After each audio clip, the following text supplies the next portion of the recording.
뉴스하면 화제가 되는 시간이죠. 뉴스가 쏟아지는 코너. 우리 정치 한 달 앞을 내다보는 시간. 월간 정두원. 오늘도 정두원 전 의원 나오셨습니다. 어서 오십시오. 네, 안녕하세요. 정두원입니다. 우선 해피 추석입니다. 네, 메리 추석. 네. 추석에는 보통 어떻게 보내세요? 정치인들은 이제 추석 전까지, 그러니까 연휴 전까지 시장을 중심으로 이제 지역 관리를 하죠. 그렇죠, 그렇죠. 그리고 명절 연휴 때는 이제 다들 뭐 고향 가거나 가족끼리 모이니까 자기도 쉽니다. 그런데 이제 재밌는 거는 언론에서 꼭 명절 끝나면 추석 밥상머리 민심이 어땠습니까? 그러는데 알 수가 있나요? 쉬었는데. 그러니까 쉬었는데. 스테레오타입이에요. 그럼 대답은 뭐 뻔하죠. 자기 생각을 얘기하는 거예요. 민심을 얘기하는 게 아니라. 저희도 추석 끝나자마자 그거 할 건데. 생각해서 들어야겠네요. 네. 그렇고. 아니, 정두원 전 의원은 이제 개인적으로 뭐 식구들하고 여행 안 가세요, 이번에? 열흘이나 되는데? 저는 여행은 안 가고 그동안 밀린 책 읽고 책 운동하고 운동도 좀 하시고 여유 있게 보낼 생각. 네, 명절이면 말이죠. 아까 지금 밥상머리 민심 얘기하셨는데 좋든 싫든 밥상머리에서 정치 얘기가 나오긴 나와요. 그게 싸움으로 끝나든 어떻게 되든 간에 나오죠. 이번 명절에도 이번 추석에는 어떤 정치인 얘기가 제일 많이 나올까요? 그러니까 우리나라 사람들은 정치를 되게 미워하면서 또 정치에 관심이 많아요. 많아요. 역시 이제 이명박 노무현 아니겠어요? MB, 노 전 대통령. 현역 중에는? 현역은 아무래도 대통령 얘기가 많이 나오겠죠. 문재인 대통령 얘기 나올 것 같고. 제 생각에는 정진석 의원 발언이 상당히 많은 집안의 밥상 위에 올라갈 것 같은데요. 물론 그렇죠. 그렇죠. 노무현 전 대통령의 죽음이 어떻게 정치 보복이냐. 부부싸움하고 권양숙 여사가 가출한 뒤에 노 전 대통령이 스스로 목숨 끊은 거다. 이거 참 어떻게 들으셨어요? 이 발언은. 아니 뭐 이제 저도 정확한 내용은 모르지만은 이제 어쨌든 뭔 일이 있었으니까 이제 그런 큰 불상사가 생겼겠죠. 본인한테 이제 하자가 있으니까 그렇지 않고 그런 일이 생기겠어요. 근데 이제 정치 보복이란 면은 또 맞죠. MB가 정치 보복을 하느라고 그런 일이 또 벌어진 거죠. 그러니까 정진석 의원 말도 맞고 또 정치 보복도 사실입니다. 아니, 근데 정진석 의원 말이 맞다라고 하기에는 그러니까 부부싸움 끝에 몸을 던졌다라는 게 이게 어떻게. 그 표현은 굉장히 누가 합니까, 좀 불리한 표현을 했어요. 그 법적으로는 굉장히 좀 위기에 몰릴 겁니다. 이게 의도적으로 계산적으로 지금의 이 전국을 타개하기 위한 물타기인지 아니면 계산 없이 그냥 정진석 의원이 의사표현 욱하고 던진 건지 어떻게 보세요? 저는 음주 페이스북으로 했다고 생각하는데. 잠깐만요. 음주? 그러니까 이제 욱하고 저도 과거에 음주 트윗을 하다가 좀 사고를 친 적이 몇 번 있거든요. 그러니까 이제 밤에 술 한잔하고 들어서 욱한 심정에서 이제 그렇게 조금 심한 얘기를 할 수가 있죠. 감정 조절이 안 돼가지고. 그러니까 이제 법적인 문제를 따지지 않고 그렇게 좀 한 것 같아요. 평소 생각을 그냥 욱해가지고 술김에. 근데 결과적으로는 이게 일방적으로 밀리던 이제 그 보수 세력에 대해서 반격의 발판을 만든 계기를 만들어준 거죠. 이렇게 하고 나서 자유한국당에서 그럼 우리만 이렇게 수사할 게 아니라 노 전 대통령 때 그 문제도 다시 재수사하자, 특검하자. 그래서 국민들한테 하여간 어떤 양비론적인 그런 판단을 할 수 있는 계기를 만들어줬기 때문에 결과적으로 살신성인을 한 셈이 됐어요. 살신성인이라 그러면 본인은 그러면은 지금 상당히 불리해졌죠. 위기했죠. 법적으로도 갈 수 있습니다. 실형 나올 수 있을 거라는 박범계 판사 출신 의원의 멘트도 있었습니다. 그러면 이게 혹시 통화해 보셨어요? 이거 음주 트윗이냐고 좀 물어보셨어요? 아니요, 그러진 않았습니다. 그러진 않으셨는데 음주라고 하시면 어떡해요? 아니, 제가 그런 적이 많기 때문에. 음주인지 아닌지 모르지만 어쨌든 계산해서 한 얘기 같진 않은데 결과적으로는 이 보수가 뭉치는 계기를 마련했다. 그러면은 계산적이었든 아니든 간에 결과만 두고 볼 때는 어떤 성공한 마케팅이라고 보시는 겁니까? 성공한 거죠. 보수로 볼 때는. 근데 이게 그 당시에 비자금 수수 관련한 특검을 하자, 재조사하자라고 하는 자유한국당 주장이 이게 성사가 될 가능성이 있는 건가요? 아니면 주장만 하는 건가요? 될 가능성은 별로 없는데도 이제 이렇게 주장을 하는 건데. 알면서도 왜? 그 이제 이슈를 만들어내는 거죠. 아까 말한 것처럼 반격의 계기를 발판을 만든 건데. 이제 사실 노무현 대통령은 이제 임기 말에 이제 거의 인기가 바닥이었잖아요. 그리고 스스로들 패족이라고 얘기를 했어요. 안희정 지사가. 그렇죠. 그래서 이제 그야말로 그냥 지리멸렬해진 겁니다. 그런데 노무현 대통령 서거를 계기로 부활한 거거든요. 그러다가 이제 굉장히 신화처럼 되어버렸는데 국민들로 하여금 잊혀져 있다가 다시 맞아. 왜 돌아가셨지? 아, 그때 수사를 했었지. 뭔 수사를 했었지? 아, 무슨 600만 불인가 받았다 그랬었지. 이제 이런 얘기를 하게 만든 거로 준 겁니다. 거예요. 실마리를 던져버린 거예요. 추석 때 그 얘기 하십시오라고. 성공한 거죠. 재수사 특검 안 될 걸 알면서도 일단 던지는 물타기에 성공한 거다. 자유한국당으로서. 그래요. 지금 그러니까 하여튼 결국 이게 이제 뭐 정치 보복이냐 적폐청산이냐 이런 이야기가 오가다가 이런 얘기까지 나온 건데 그나저나 정두원 전 의원. 네. MB 정권 때 국정원 그 심리전단 문건에서 이름이 출토되셨습니다. 뭐 당연히 나왔죠. 아니 사실은. 제가 안 나올 수가 없죠. 이미 과거부터 내가 블랙리스트 탑에 있다 이런 말씀을 하고 다니셨는데 그때는 안 믿는 사람들이 좀 있었거든요. 이게 증명이 된 거예요. 저는 리스트에만 올랐던 게 아니라 실제로 사찰을 당했었던 사람이거든요. 그렇죠. 그렇죠. 일단은 제가 그 심리전단 문건이 기왕 나왔으니까 뭐라고 써 있는지 그대로 좀 읽어보겠습니다. 여러 사람 이름이 있어요. 이 문건에 여러 사람 이름이 있는데 세모 표시하고 정두원 땡땡. 검찰의 엉터리 수사로 전직 대통령 자살 운운한 데 대해서 여당의 검찰 등 공권력 흠집내기 저희 공박 가로 열고 트위터. 말이 너무 어려워가지고 그러니까 저는 한참 읽었어요. 이게 무슨 말이에요? 제가 이제 이게 정치보복 하지 말라는 뜻으로 얘기를 한 건데 그렇게 이제 애매하게 표현을 한 거고요. 그러니까 검찰이 엉터리 수사했다고 그때 막 최고중진회의에서 얘기하고 그러셨잖아요. 정두원 의원이. 그걸 가지고서 이제 국정원에서 이 사람 공권력 흠집내게 하려고 이런 소리 한다라고 트위터에서 댓글 공작하자. 이렇게 쓴 겁니다. 그러니까 합리적인 비판을 하는 거를 그런 식으로 못 받아들이는 소인배 정치들을 하는 거죠. 소인배 정치.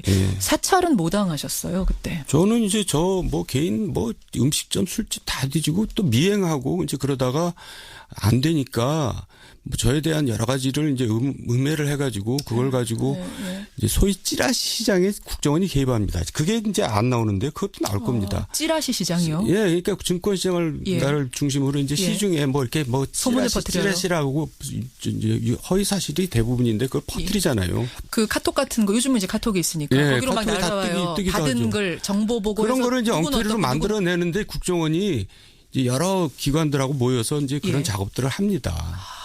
여러 이제 뭐 증권회사 출신, 뭐 정부, 경찰 출신 이렇게 팀이 있어요. 팀이 있어요. 네, 그 팀이 모여서 이제 요번에 정두원 좀 씹자 그래가지고 이제 막 없는 말 만들어서 막 하기도 하고 또 그거를 이제 나에 대한 기본 자료를 저 월간지나 주간지 기자들한테 주면서 취재하고 기사 좀 써라 이제 이렇게 하고 그런 게 다 저한테 이제 속속 이제 밝혀진 거죠. 정보 보고라는 이름으로 그럴듯하게. 그러니까 거기는 진짜인 사람들도 있을 거 아니에요. 연예인도 막 있고 얘기도. 그럼 이제 흘깃해서 보거든요. 솔깃해서 보거든요. 사람들은 자기 얘기가 나오면 막 흥분하고 막 화를 내지만 남의 얘기가 나오면 다 재밌다고 보거든요. 그럴듯하게 다 믿거든요. 그럴듯하다고 보고. 거기에 정두원 어느 술집에서 뭐 그런 까지도 있었어요? 아니 뭐 누구한테 돈 먹었다 무슨 뭐 별의별 얘기 다 별의별 얘기가 다 있었다. 그런 거 딱 보셨을 때는 기가 막히셨겠네요. 이거 저 찌라시니까 어떻게 이걸 찾아가서 누구한테 얘기할 수도 없고. 아유 정말 좀 망연자실 정말 그럴 때는 머리가 텅 비는 것 같아요. 정두원 전 의원이 저는 월간 정두원에 나와서 항상 여유 있게 말씀하시는데 지금 약간 얼굴이 상기되셨어요. 약간 좀 지금 부르르 떠는 듯한 제가 그런 느낌까지 받는데 그 당시 생각하면 혈압 오르는 느낌. 아니 저만 그런 게 아니라 남경필, 뭐 정태근, 박덕흠 뭐 많은 사람들한테 그렇게 했죠. 이 문건 좀 더 보겠습니다. 어떻게 표현이 되어 있냐면 안상수 당시 의원이죠. 보온병 등으로 꺼져가는 본인의 정치 생명 연장을 위해서 돌출 발언한 것 같은데 여당 내 본인 위치를 생각해서 신중 발언해야지. 한마디로 중용해서는 안 될 인물. 가로 열고 트위터. 그러니까 트위터에다 이렇게 쓰라라는 거죠. 이런 식으로. 중용해서는 안 될 인물이라고. 원희룡. 회색 분자이자 카멜레온. 애국 인사들에게 언제든 뒤에서 칼을 꽂을 수 있는 사람 같다. 요렇게 말을 만들어서 트위터에 써라 지시했습니다. 정동영. 자기는 자녀 유학 보내놓고 무상교육 주장 등등 운운하면서 표리부동 행태를 비난하는 요런 식으로 초점을 맞춰서 트위터에다가 공작해라. 유시민. 장녀 용인외고 졸업 등 이중성 비판. 용인외고 졸업한 게 근데 이게 왜 이중성이에요? 이제 또 특목고를 비판했나 특목고 보죠. 비판하면서 왜 자기 자녀는 특목고 보내. 요거를 집중적으로 타겟팅해라. 장하준. 와, 이거는 그대로 써도 제가 읽어도 되나 모르겠는데 이제 국정원 문건입니다. 삭고라. 대한민국 말아먹고 싶어서 이건 도저히 못 읽겠네요. 뭐뭐뭐한 경제학자. 이런 식으로 트위터에다가 공작을 해라. 여론 공작을 해라. 이런 게 지금 이것뿐이 아니에요. 뭐 이상돈 교수, 조국 교수, 광노현 교육감, 뭐 노무현 전 대통령, 송영길 시장, 박지원 의원 줄줄이 다 이렇게 구체적으로 댓글 공작을 하라는 지시가 내려 있습니다. 그중에 한 명이 정두원 의원 이름도 들어가 있던 거고요.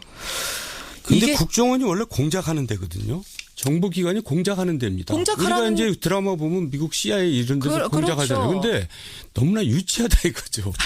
그러니까 전 세계 좀 괜찮은 나라에서 이런 식의 유치한 댓글 공작을 하는 정보기관이 있을까요? 그리고 국내 정치에다가 이렇게 공작하는 게 아니고 대북 활동을 하라는 건데 지금 국내 정치인들, 문화인들 대상으로 그것도 이렇게 유치하게 막 어구까지 알려주면서 이게 참 창피한 일입니다. 창피한 일.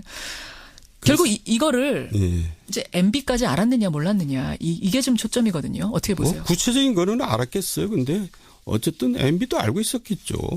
저는 그렇게 생각합니다. 왜냐하면 그렇지 않고서 이런 일이 그렇게 벌어질 수가 없죠. 근데 아까 김두 그 당시에 홍보수석 나왔습니다만 그냥 아랫사람들이 이렇게 써서 뭐 했을 가능성. 그러니까 이게 VIP까지 올라갔겠느냐.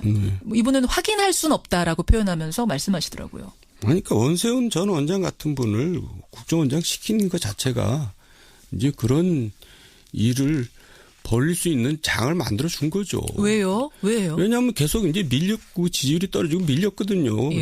노 대통령 서거 이후에. 그리고 이제 자기 촛불시 굉장히 정말 좀 굳은 일을 많이 겪었잖아요.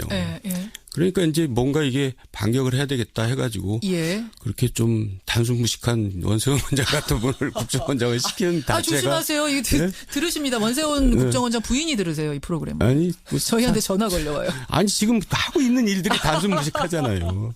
아니 그렇게 개인적으로 생각하신다 느낌이 그 말이에요. 그래요. 그래서 아마 사실은 독대했잖아요. 이 당시에 청와대에서 대통령이 국정원장이 독대를 했습니다. 그러니까 이제 자기가 없는 일도 뭐 했다고 자랑할 판인데 뭐 이런 일을 하고 있다고 얘기를 했다고 보는 게 상식이죠. 근데 지난번에 그러셨어요. 이명박 전 대통령은 굉장히 약은 사람이다. 증거를 잘 남기지 않는 사람, 흔적을 남기지 않기 때문에 검찰에서 조사를 한들 뭔가 결정적인 게 나오기 힘들 거다. 그건 사실이죠. 여전히 그렇게 생각하세요? 그러니까 이제 문제는 원세훈 전 원장이 보고를 했고 그렇게 하라고 지시를 했다라고 진술을 하느냐 안 하느냐가 이제 관건이기도 하지만 또 진술을 한들 대통령이 이명박 대통령이 아니 난 그런 적 없다라고 하면은 증거가 없잖아요. 그러니까 이제 법적으로는 그렇게 쉽지는 않습니다. 법적으로는 쉽지.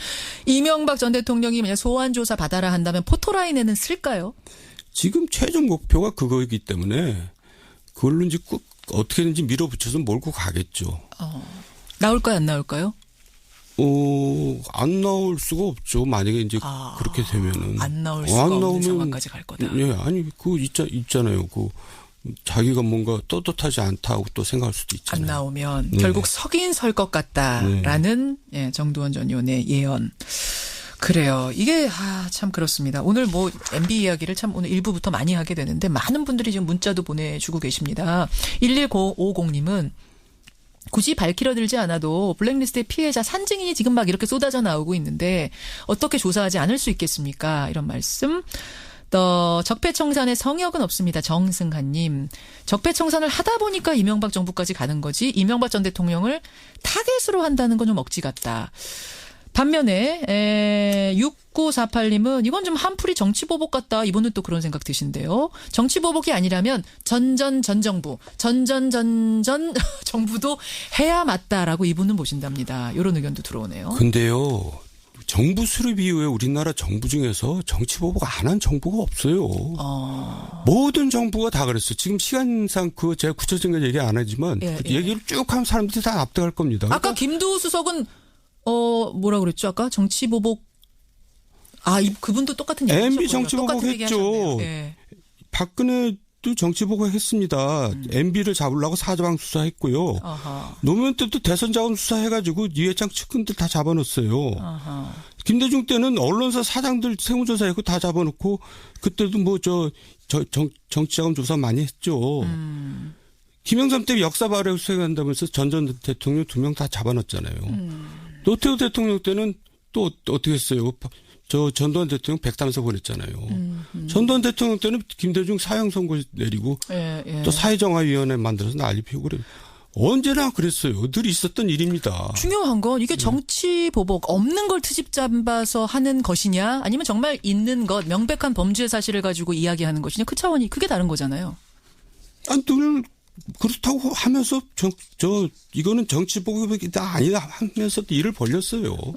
저는 데자뷰처럼 똑같은 일이 벌어지고 있다고 저는 그렇게 보고 보세요. 있어요. 예. 그러니까 이게 무슨 실제를 가지고 한 것이든 진짜로 뭔가를 타겟팅해서 하는 것이든 청산이란 작업. 그러니까 청산이냐 정치 보복이냐는 것은 사람마다 다르게 생각하겠지만 비슷한 일이 정권이 바뀌면 항상 일어나긴 했다. 이런 일이 왜 일어났냐. 요약하면 3가지인데 첫째. 뭡니까? 이제 이번 정권 예를 들어봅시다. 이제 안보 경제 위기거든요. 그러니까 시선을 딴 데로 돌리는 게 필요한 겁니다. 관심을. 두 번째로는 좌파 지지자들한테 한풀이를 시켜주는 거예요. 카타르시스를. 예? 그다음 세 번째 이제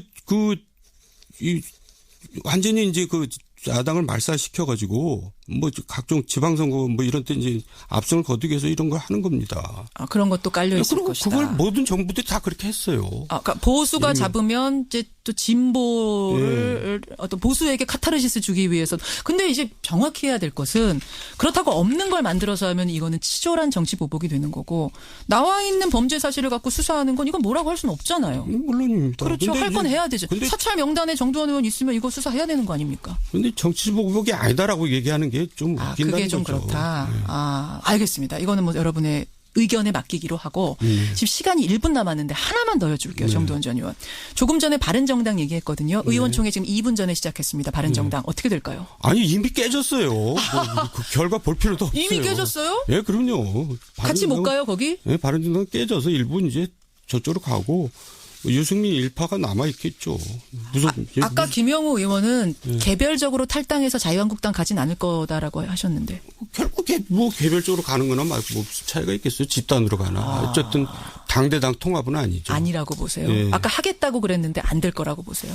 당대당 통합은 안 됩니다. 안 됩니까? 그리고 재밌는 거는 지난 대선 때 통합하자고 유승민이 얘기했고 지금 가자는 사람들은 자강하자 그랬어요.